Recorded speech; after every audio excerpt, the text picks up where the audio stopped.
you do create a scenario when you're in it, and then you're going out. Right. And then when there was somebody else, you get all mad. You realize we're all animals, and what it is women select their man based on like looks and status. Dude, I've known this since I was freaking in middle school, And you can't dude. get laid, so you know. So guess what you got to get? Status. I heard you don't even talk to Jared because he's good looking. Like you won't even. Is that right? You hate him? It's not only that. We just have, opposing personalities, and I choose not to talk to him. How would even know what your personality is? Well, opposing personality. What's his personality? Just You mean like you're like kind of like a loser and he's a winner? Is that what you're talking about? I don't know. You mean his personality is good looking and yours isn't? His personality is opposed to yours. It's the complete opposite. You know, JD, I got to tell you, I think Jared has a personality and JD doesn't. He doesn't. Right. I'm the same way. Right. I'm the same way. Like if a good-looking guy, I'll tend to hate them. But Jared actually is a nice guy. Well, that's he's nice to you, but he's not whatever. nice to you. He's not What do nice to you you. He's been very arrogant sometimes, and I've just Oh, chosen. really? Oh, I don't like Whatever. this. I really don't want to talk about it. How is he? Like, how does he even interact with you, Jared? I mean, you have it nothing to hasn't do with it. happened for a while, so When was he arrogant to you? just it's not like No, I he's wanna just- know. He's just been he's thinking he's being funny, and I don't think it's What that does funny. he do? He goofs don't on know. you? That's not right. Oh, that's wrong. No. He's fine. Whatever. No, why won't you talk to him? Come on. No, Are you mad at him because he has a life? You hear him I am talking about too. his life and you get pissed? Yeah. He got never. I'm going to war with him. Well, I heard your thing is you like chicks with big asses. Like on the internet, that's what you look for? Oh, Everyone tells me big that. boobs and big asses. I like them big. Yeah. Nothing wrong with that. We should set up your old roommate with Jared. I'd love to hear how Jared goofs on JD. Really? Yeah. Everybody goofs You on. know, there must have been some incident. That come clean, man. What happened? I don't even remember like the joke or whatever it was. We were joking out in the hallway, and I just was tired of it, and I said, I just won't speak to you ever again. And of course, he was joking. He goes, "That's fine with me." And I go, "Okay," and I took it serious. That was the end. And now you, like, when you pass him in the hall, you won't even say anything. Not really, no. How long has that been going on? About a couple months. See, that's why JD likes me, because I'm ugly. Yeah, he likes me too. I'm his hero. I'm the ugliest. No, I look like a chicken. Howard's my hero. He looks like a chick. I like Howard. He looks like a pelican. No one ever asked if I'm gay. I like Will Murray. He's a good-looking guy. We're friends. We Nah, get along you fine. probably don't like him either. I heard you freak when all the hot interns like Jared. On the intern show when they all get on there and they go, Jared's Right, like, right. I really like Jared. I guess Jared and Will. You could have that argument in your Jared's a rotten guy. He'll only hurt them. I would be good to them. Why can't they recognize my beauty? Yeah, he would only fuck them. Those bitches are so shallow. He'll gonna feel sound good and you leave him. I would tell him about the screenplay I'm never going to write. I'd show them my iPod. Yeah, when are you gonna get your directing career into I gear? don't know. I don't know. Yeah, I got an email from J.J. Abrams. There's a guy maybe you should fashion your life after. No, I respect his work. It's good. Waiting to see Cloverfield.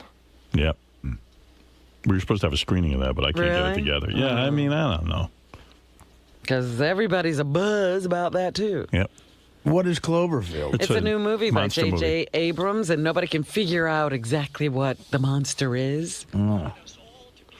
I said to JJ, why don't you just give me a private screen? Not a private screening, but let me just give me a copy, and I'll watch it in my house. He goes, well, I'm worried about the sound. And I go, dude, I got to set up in my apartment just as good as a movie theater.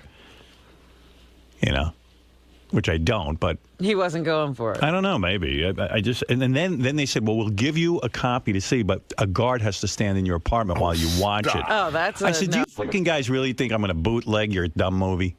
Yeah, they must imagine you have all kinds of great recording equipment in there. I've got Vinny in there ripping it so I can bootleg it and maybe make some extra dollars on the side. I said, do you really think I'd throw away my life? Bootlegging your movie? I would love that, because you'd be the one person to go to jail for bootlegging film. Trust me, I can barely work my VCR, and those are almost extinct.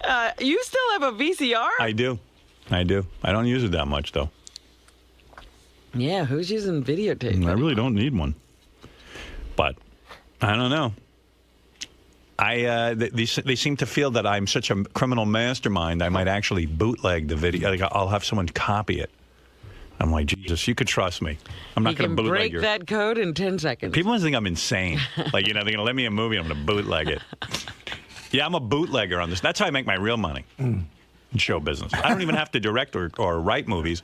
I just steal them. That's right. You're the reason all those movies are for sale on the street corner. That's right. And then I have a connection where I sell it off to him, and then we just make huge profits. Well, you're the manufacturer, and then Yeah. you have a distribution network. Yeah. I'm like a bootlegger. I'm like the Kennedys. The original Kennedy. I could relate to still having a VCR. I still have a VCR for one reason. My 3 favorite porns of all time Right. are on video videotape? cassette, and I don't know how to transfer them. What am I going to do? Give them to Vinny. In my bedroom, I still have a VCR. And that's funny. they're porns that I did. They're my go-to porns. I've hired 75 Chinese people right now in my apartment who are duplicating Cloverfield right Yeah, now. well, see, that's what I thought. I thought it was happening in China. No. It's Chinese people in your apartment. Right. They're American Chinese. So I said, so then I said, I think that'd be a bit creepy inviting someone into my apartment to watch you watch. me watch the movie. Could you imagine? That's a funny. So I that's said- a funny sketch. Like, what do you do with the guy? You offer him coffee? I said I'd love to see. Would you like some popcorn? I'd love to see your movie, but I think I'll pass on that offer. Yeah, you don't want to see it that bad. Yeah, I mean it's not that. I can wait. Wait till it comes out on video. What can I tell you? Well, JD, good luck at jury duty. Thank you. All right. Are you not going to Vegas? I don't know. We'll see how long this case lasts. Dude, you gotta come. I'm trying. You only get laid in Vegas, I and know. you're blowing off a trip. What Trust happened me. to the role he was on? For a while, he had that porn girl. Yeah. She burned She his lives ass. out A in Los married Angeles. woman came into town just to have sex with him. Porn girls are so fleeting, Robin. Yeah, what happened to that married woman who came into town to have sex with you? She went back to town. Went back to her husband. she had enough of that sugar. Why don't you tell the judge on the case that you only get laid in Vegas? I bet you he'll let you out. I You mean, need to go. I have a hardship situation. if I only Your got. Honor, Look at me. Do I look like I'm getting laid here? I got in Vegas and he got me laid. He pays money for my Your Honor, see. He pays me a see. I'd like to invoke the amendment. Actually, that's true. You know what I heard? Some of the same friends who helped secure your last date in Las Vegas are helping throw Levy. His wedding is now turned into an engagement party. Oh, okay. So it's going to be fucking happening, man. Yeah, you got some pussy. You'll have a date. I'll see how it goes. He wouldn't lie on jury. He could have been out of jury duty in 2 seconds. No, I don't know about that. Right. JD, do you really have it out for Jared? Do you really dislike him that much? I really care not to comment How come? because I just would care not to comment. Because it creates an awkward situation at work. If Well, I mean, it's already awkward enough. I don't need to, keep it up. but are they accurate? Do you really hate people that are able to get girls, and do you resent him for that reason, or is it just more of a personal? I don't hate people just because they get. I mean, if I did that, I'd hate just about every other guy in this world. Right. But it's whatever. How are you going to get out of this jury duty, man? You got to go to Vegas. I know. I don't know. I just gotta figure it out somehow. Sal, what should JD do? He's got to get out of jury duty. He's got to go to Vegas and get laid. Just do it. Just do it. Wow. You have to actually film this. Yeah. This is something you need to film. This question. Yeah, no guests. It's like JD. What color shirt are you gonna wear tomorrow? I don't know. Maybe white. I don't know. You have a belt on? I do. There you go. There's today's show, folks. Hope you enjoy it. Jared, what's going on with you and JD? JD doesn't want to speak to me anymore because he thinks I've insulted him and I've acted arrogant towards him. Have you, though? I don't think so. What it was is a little misunderstanding. We had a fantasy football league in the studio. Everyone was playing, and I did a little shit talking on the message boards to JD about his team thing, and ever since then he said that all he wants to have is a professional relationship where he only speaks to me if he needs to do some work. Now, do you think this is sort of a mask for deeper-rooted feelings of jealousy he has about you and your good looks? I don't know. I've never asked him, never thought twice about it. I just don't understand what's JD's problem. Does it piss you off when your name is mentioned on the air? And I find it hysterical. I thought it was pretty funny today. This was a really, really funny segment. Now, as a good-looking young man who can get girls, what do you think JD should do in order to change his approach and become more successful? More positive. That's the most negative kid I've ever seen. The second he sees someone that's beautiful, he immediately thinks that they're horrible people. So, he meets a pretty girl and all of a sudden he gets angry with them. Just stop being negative, JD. I hear you. I hope you guys can repair this. Thank you.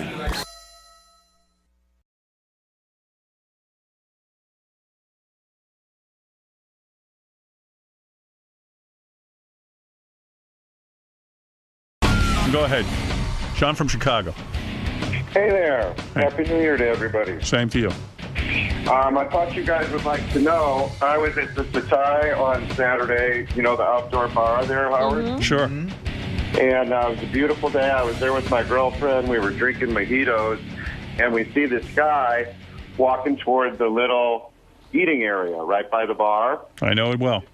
He was with a black gentleman that was about his same height, but nowhere near as wide. And it ends up being Artie. Yeah, so, he was there. We're huge friends of the show, and love the show, and we were so happy to see Artie. We went to... It couldn't be Artie. He was in rehab. He called me that very day and told me he was booked in rehab, intensive therapy. Well, he was in one of those white robes that you wear at a resort. So, but I imagine that you just escaped. That in rehab. He was in a straitjacket when we spotted him at the. Was he drinking? The interesting thing was, it looked like he and this black gentleman that he was with were headed straight for a table right by us. And now we had a few drinks, so we weren't thinking of his current problems. So we were going to send him a drink. Not bother. I know that celebrities don't ever like to be bothered, but maybe just thank him with a drink and just give him a quick cheers or something. Yeah, not a good idea. Well, now I realize that. But anyway, he came to the open table, beautiful view, you know it well. And then something happened where he just got really scared, and before he sat down, he turned around and ran right back to where he came from in the Satai. So I don't know what happened. Wait, the real Artie is on the phone. The real Artie.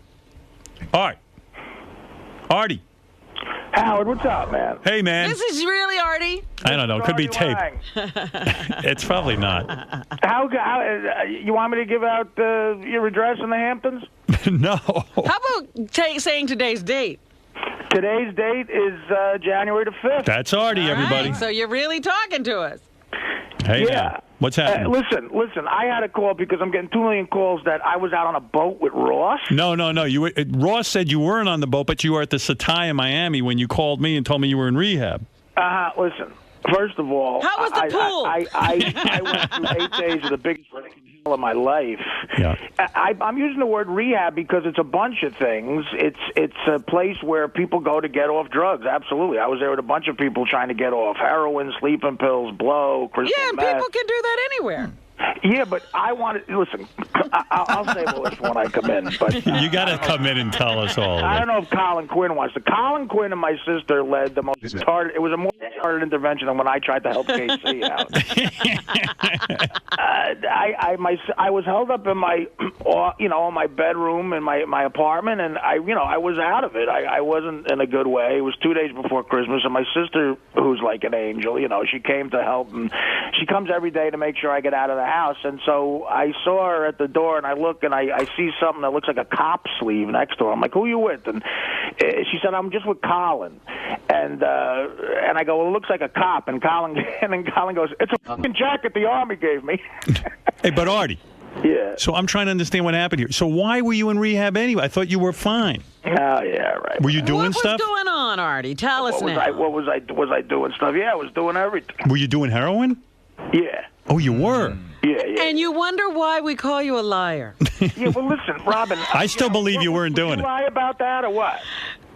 No, Artie, I would never. You wouldn't lie about that. If you were trying to keep a career going, you would, and you were on heroin, you wouldn't go no. You've never lied anything? You ever lied to a boss about anything?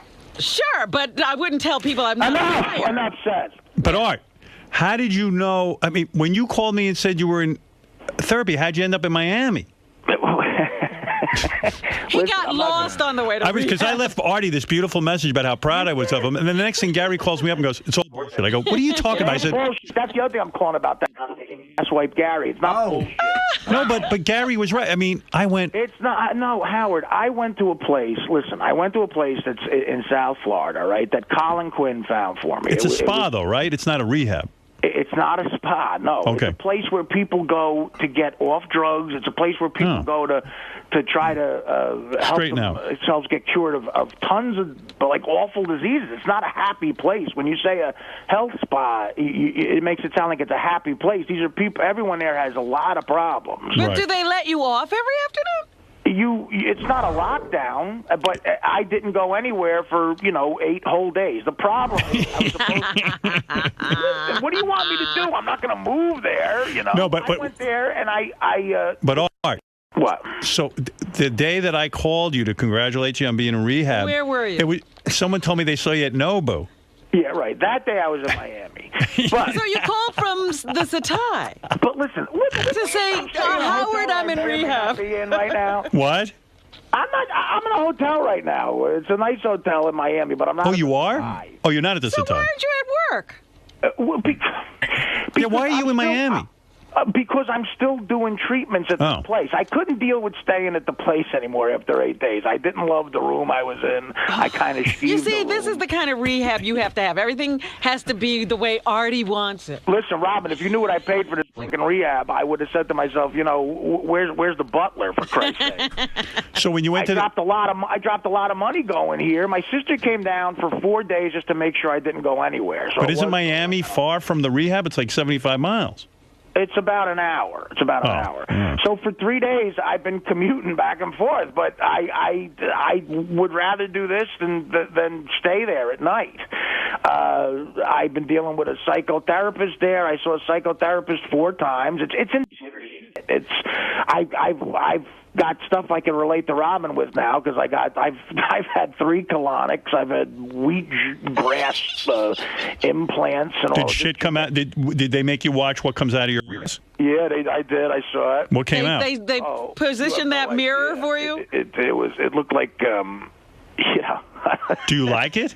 No, it's gross, but it's so they really convince you that it's necessary for your health. Like while this woman is shoving a tube in my ear, she's going, "Do you know Elvis had an 80-pound colon when he died?" I'm like, no.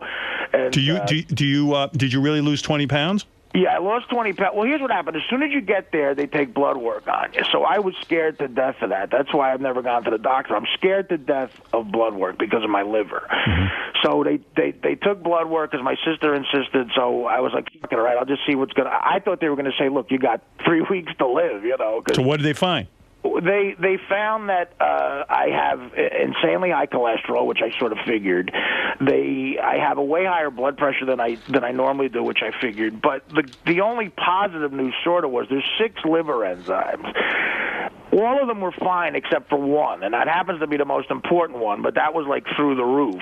And they said, look, the good news is it's reversible, but you have to do something immediate. So they put me on these treatments where this wheatgrass stuff, when they put wheatgrass up your ears. Now that's got to be worse than coffee. Well, it is, but Robin, I have a lot to teach you. Coffee is acidic. This is all alkaline. What you're doing is killing yourself. This is a lawn. They put a whole lawn up Artie's ass. They put a lawn up my ass. That's right. He got. And you know what? It's a Jamaican woman doing it. So Jamaicans are obsessed with grass, smoking it, putting it up my ass. But Artie, So it goes to the liver in 7 seconds. So now what it does, they said, look, we're going to give you one of these in the morning, one of these at night. So that combined with not drinking or doing any drugs anymore, your liver is going to start to feel like it's going to jump out of your body. But that's good because poisons are being released from it. So I was like, whatever. So they do those extreme treatments for 2 days. And I thought I was going to have to go to the hospital because they were right. My liver felt like it was going to just jump out of my gut. I said, guys, you might have missed something in the blood work because I think I'm ready to die. And they said, no, it'll go away in 10 minutes because all the poisons are going. And then in 3 days, I never felt better in 20 years. I had this clarity about me that I just never had before. And I started, like usually when I go through 3 years, if I try to get back to being healthy, I get on the treadmill. And this is the most depressing part. I can't get by 3 minutes on the thing. Right. After 4 days of living like that with those wheatgrass things, my first attempt on the treadmill, I did a mile and a half in 15 minutes, which for me is insane the first time. So now I'm up to every day in the last 5 days, I've done 20 minutes and 2 miles, that usually takes me a month and a half to get to. So So you're not laughing at me anymore, is what you call to say. Well, He'll still laugh at you. How is your bleeding ulcer? Well, that was something else they had to address. They said you don't have a bleeding ulcer.